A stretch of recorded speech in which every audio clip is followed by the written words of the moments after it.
Buscando o melhor cenário possível na relação custo-benefício, e depois de alguns meses de lançamento, o Galaxy S25 FE tem um preço bem atrativo e promete uma experiência de topo de linha. Ok, talvez tenha algo errado aí.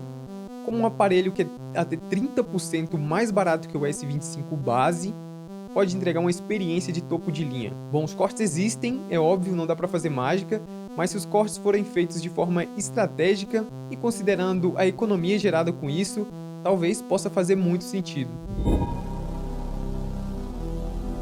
No design e construção do smartphone, temos melhorias bem significativas com relação ao seu antecessor.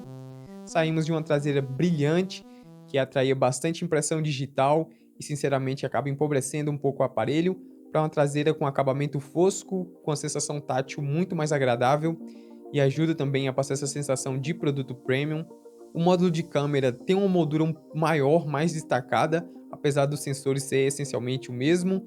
Temos aqui bordas um pouco mais polidas, o aparelho está mais leve, mais fino, com 7,4 milímetros.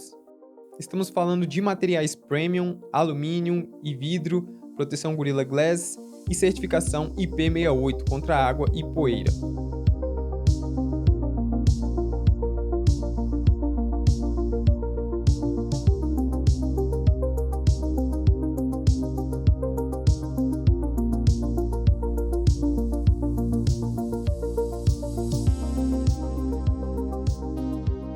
Temos também uma excelente tela de 6,7 polegadas, estamos falando da Samsung, então estranho seria se a tela fosse ruim, mas aqui ela manteve sua excelência, uma tela um pouco mais de Full HD, que já é ótimo, taxa de atualização variável até 120 Hz, cores muito bonitas, muito vivas, tem um pico de brilho de até 1900 nits, é uma tela AMOLED 2x, então até aqui apenas elogios, nada a acrescentar, estamos falando de uma experiência realmente premium, comparável a qualquer topo de linha.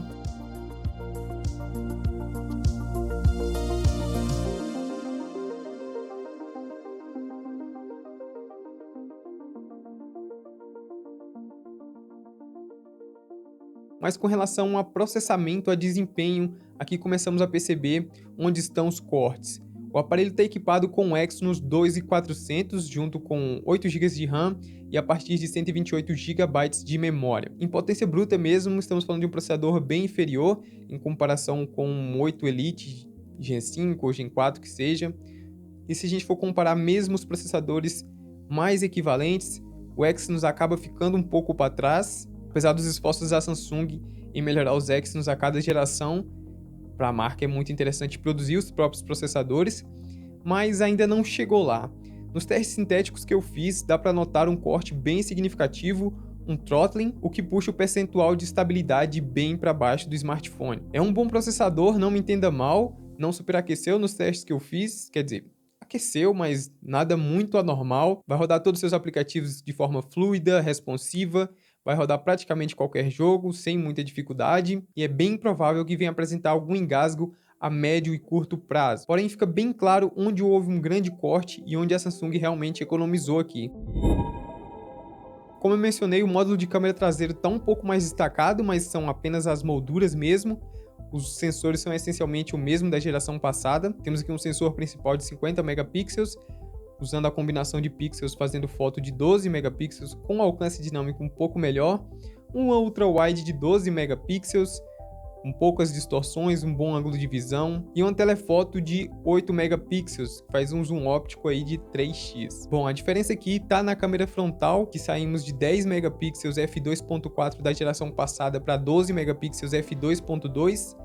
Na prática, é um pouco mais de resolução, um pouco mais de entrada de luz e, consequentemente, fotos um pouco melhores. Nas câmeras, o S25 FE faz um trabalho bem competente, bem justo mesmo. Temos fotos bem equilibradas, bom contraste, boa saturação, não tem problema de foco, nem nada disso. O único detalhe é que, às vezes, aparece um flare, a lente reflete um pouco, tanto as câmeras traseiras quanto a câmera frontal.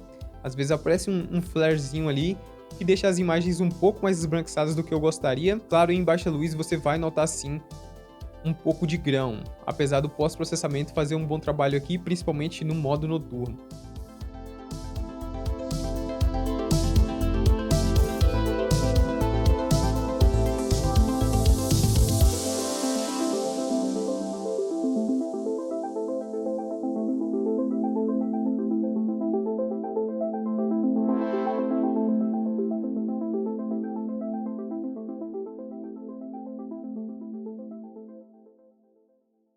Em vídeo, esse aparelho é capaz de gravar até 4K 120 fps ou 8K 30 fps. Bom, e nesse momento aqui dá para vocês conferirem um pouco da qualidade da câmera em vídeo. Eu tô com a luz aqui na minha direita, uma luz de estúdio, e tô gravando com o próprio S25FE em 4K 24 fps.